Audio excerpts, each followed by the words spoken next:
In days gone by, there existed many orders of knighthood which recognized the skill and honor of their members. In the service of their king and in defense of the noble ideals of chivalry embodied in their queen, did these orders achieve their exalted rank. The society created the Order of Chivalry, which consists equally of the knights and masters at arms, to recognize outstanding martial achievement and the attainment of those qualities and abilities which are the mark of a peer. Members of the Order of Chivalry are mighty warriors, but they are also skilled in the art and have been given their time to the benefit of the common weal. As such, they have been recognized as peers of the realm. Their majesties now call knights and masters of arms of the outland to come before them into their court.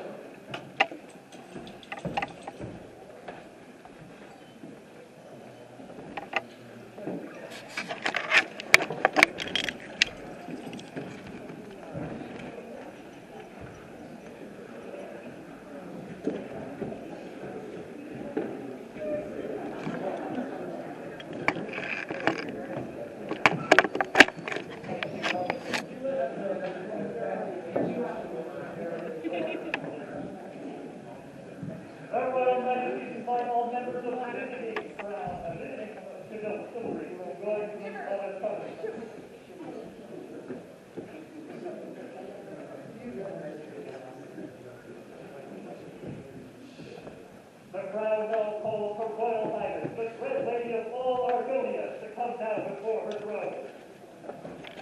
Your royal majesty, I, Beatrice de Grey, come before you to answer the question you posed to me at your crown tournament. Today I come before you not only as your heir, but as a vigilant. I come before you as a squire of Duke Archon, a descendant of House Golbjorn, an advocate of the Alliance. I come to you as a friend to bunnies and tigers and bears.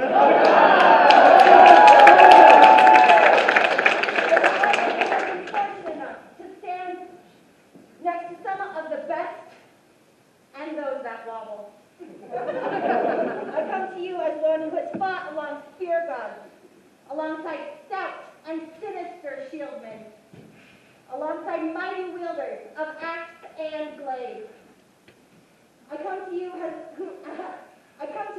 as one who has found joy and inspiration on the battlefield. Today, I come to you, perhaps most importantly, as a servant and champion of our dreams.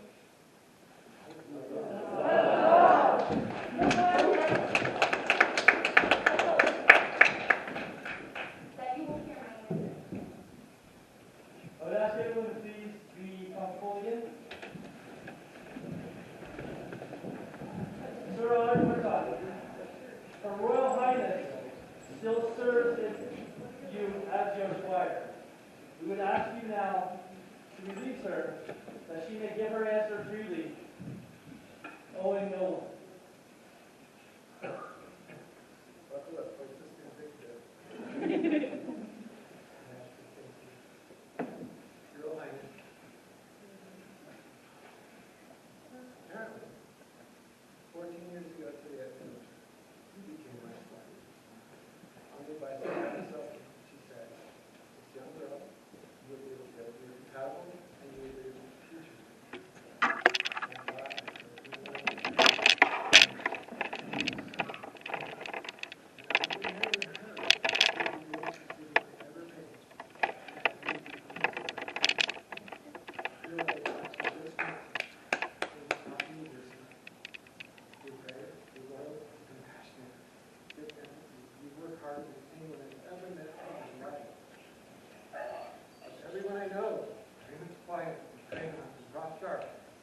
sat vigil and undertaken and discussed your elevation to knighthood, it was asked of you at Crown Tournament.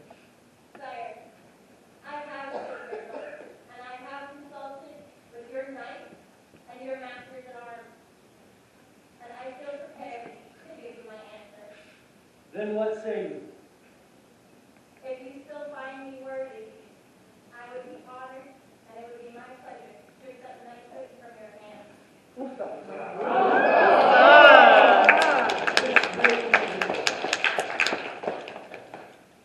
Bring forth the chain.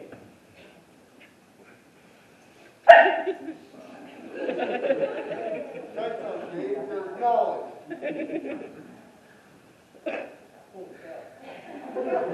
That's your Germanicus, sir. Of course it is.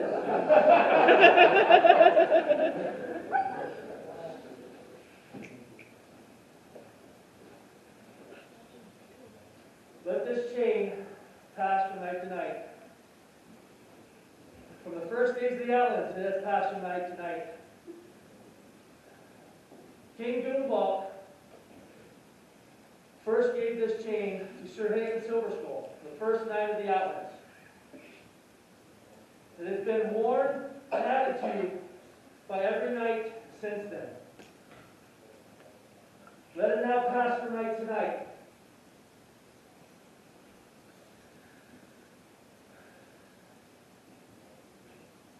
Sir Hagen, on behalf of the chivalry, Your Royal Majesty Visitor, on behalf of the Royal, Mistress Bennett, on behalf of the Pelican, and Master Adam, on behalf of the defense, will you now affirm that Her Royal Majesty is grown in gentle virtue and chivalrous grace, the true honor of the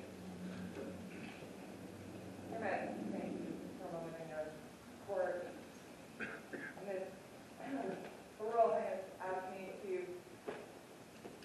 speak for her as a member of the chivalry, and I was more than touched to do so. In fact, as an advisor to Her Highness, I was trying to be cool and not say please, please, please.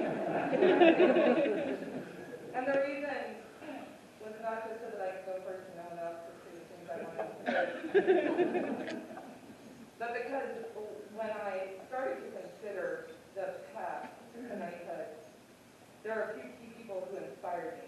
Sir Slaney with her incessant, come on, man, you gotta do it. And Beatrice's companionship towards it, fighting and fighting and fighting, and driving and fighting, and sleeping in the car, and not showering, and fighting, and coming on and still not showering, and fighting again, sometimes 3 times a week. The conversations in the car rival the fights on the field. I wrote a lot of things down, and I don't think that I'm going to share with this crowd anything that I don't already know of Beatrice's qualities. In terms of knighthood, we should all be so lucky to be defended by people who are a wicked badass. To have you as our shield companion on the field is always fun. But if you haven't had the pleasure, the best part about fighting with Beatrice is that afterwards, and she comes up and she's very clear, and she's like, you know what we need to do next? And I like a good plan. She's an effective leader.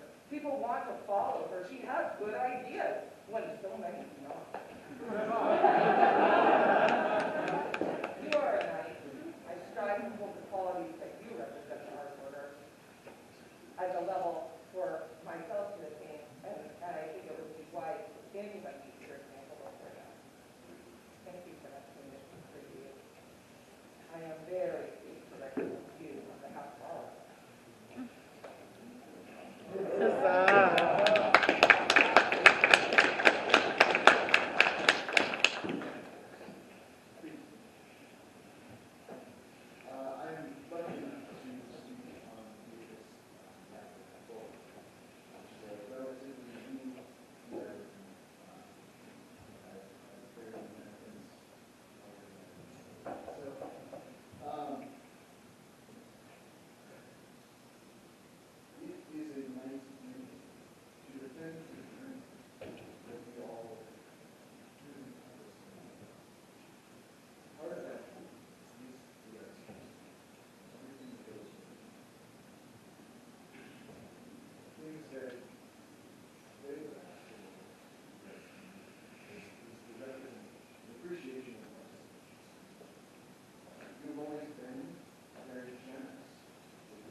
steadfast service degree.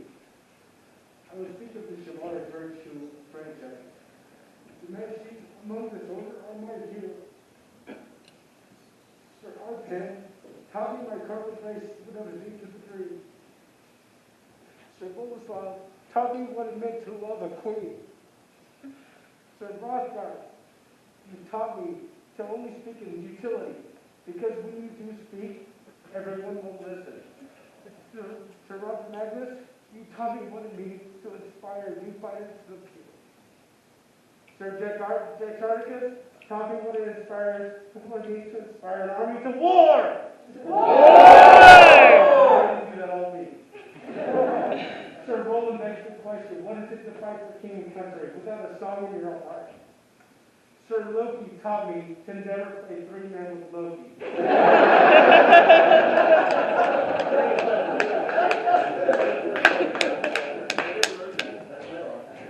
Every knight here who took their oath adds their strength to that chain and to this order.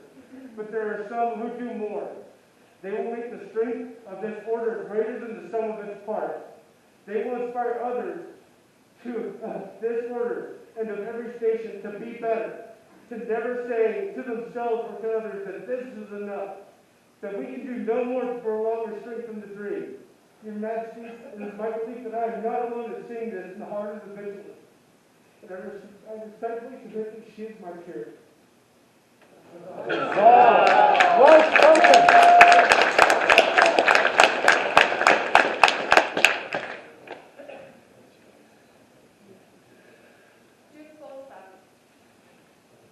As the royal peer, will you please tell us of Her Royal Highness's devotion and service to the crown and the kingdom of the outlaws? Thank you, Your Majesty, for allowing me to speak on behalf of the king. By your leave, Your Majesty, it has been many moons since I have last traveled, and my memory and vision are not as young. I shall read my words from my own hand.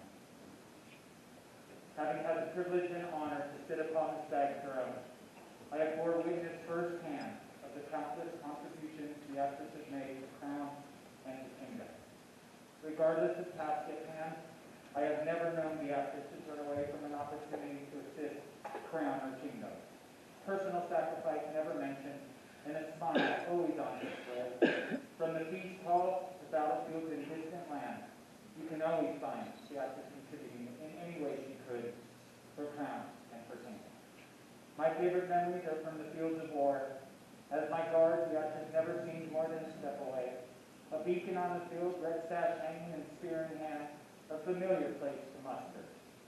As my personal guard, I could have not asked for anyone more valiant and honorable to defend crown and kingdom. On the field, never a moment of hesitation, even when perhaps charging wasn't the best choice.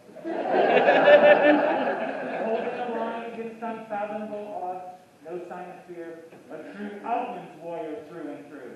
No times that victory remained elusive, the efforts remained. After many warriors had left the field, the efforts remained. Defending the crown, while always trying to improve her prowess for crown and for kingdom. Always a steadfast servant in these ways. These very values she holds for crown and kingdom are the very core fundamentals of a knight of the realm. As I have affectionately called you little sister for many moons past, I shall be honored to call you brother for all those moons that remain. For crown and kingdom.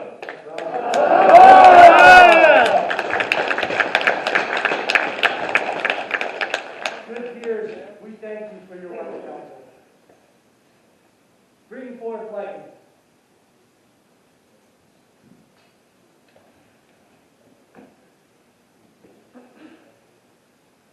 Your Royal Highness, you have been deemed fit for this high estate by your peers, and have indicated your willingness to accept this accolade from our hands. Will you now swear by all that you hold sacred, true, and holy to honor and defend the crown and kingdom of the Outlands? I shall. That you will honor, defend, and protect all those you and yourself that you will be courteous and honor always your peers of the chivalry, of the laurel, of the pelican, and of the order of defense. I shall. That you will conduct yourself in all matters as you just appear, drawing your sword only for just cause. That you will enshrine in your heart the noble ideal of chivalry, the benefit of your own good name, great and glory beyond. I shall, so long as the savage outland leaps far until my spear falls from my fingertips with my last dying breath. And having sworn these solemn oaths, know now that we, Bela, seventh of that name, and Nerissa, by right of arms and grace and favor, king and queen, dub you once for honor, twice for duty,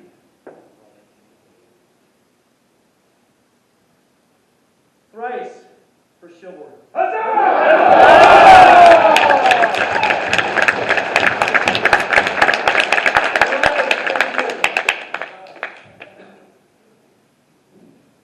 Bring forth the bell. Your Royal Highness, I so Beatrice's husband.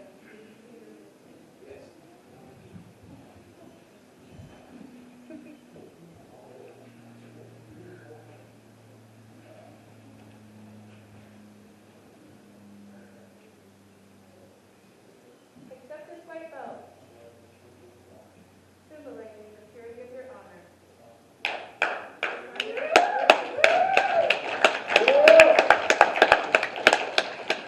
high rank and station.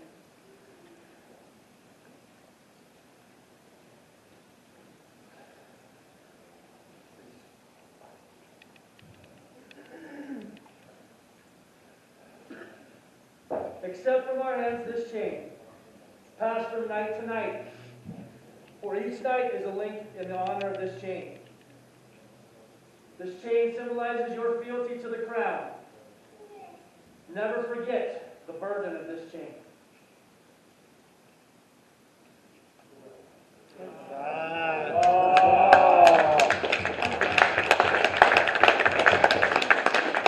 The horse been strolling. Bring forth Her Royal Highness the sword.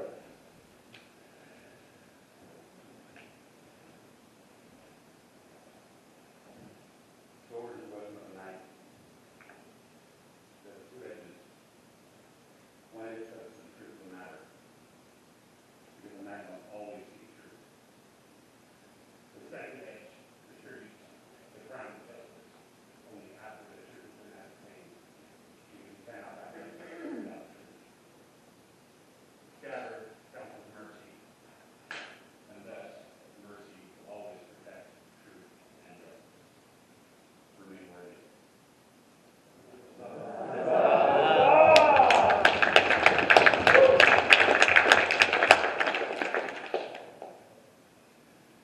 Sir Zachariah the King, Sir Balrog Gunwalton, bring forth the spurs.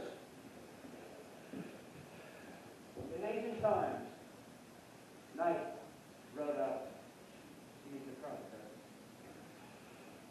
This is the highest piece of the earth at the night. The restless and with on.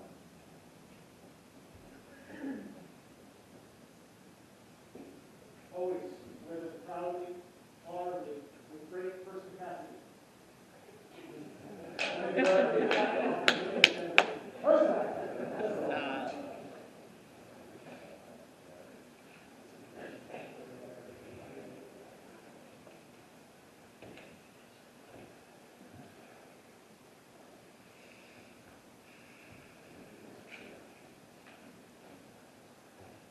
Sir Beatrice, we would hear your oath of fealty at this time.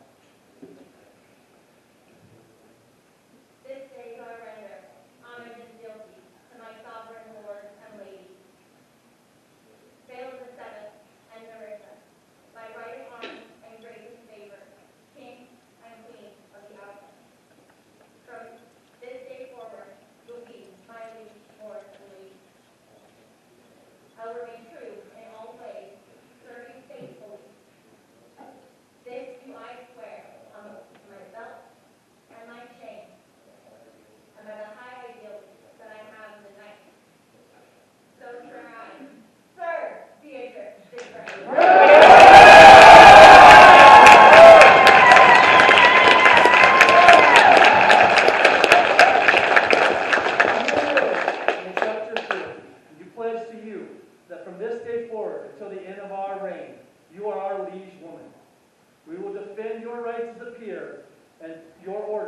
protect the trust that you have placed in us, mighty with justice, tempered with mercy.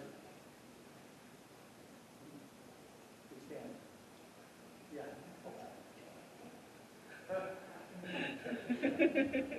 Sir Beatrice,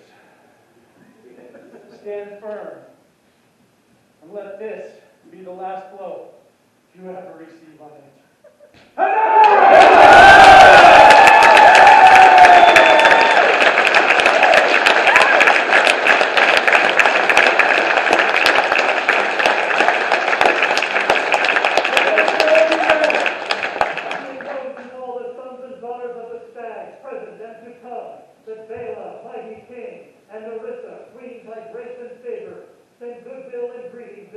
Midwinter. In all the armies of history, there have been warriors who have fought and led from within the ranks, run into positions of great honor. Such a warrior has many virtues: skill at arms, leadership on the field, and the teaching of the arts martial. Know we that we are right mindful of the dramatic deeds and skills that Beatrice de Cray displays upon the field of battle. Hundreds of the outland's foes know her might. Hundreds of the outland's people delight in her courteous grace. All know of her worth and honor. At the request of the chivalry, our beloved populace, and of our own, we gift the valiant and true Beatrice with one of the greatest gifts in our care, an elevator and a knight of the society. We do hereby confer and confirm those arms previously registered by the college of arms by these letters patent, to be born and displayed by Sir Beatrice, and none other in all the land of the known world. In witness whereof, and for the memory of future times, we have given these present letters confirmed with all the force and authority of our royal hand and name, on this 18th day of December, out of the Cyclops 56, being 2021 in the common reckoning of years. Bela, King, Narissa, Queen. The scroll is the work of Mr. Samaya.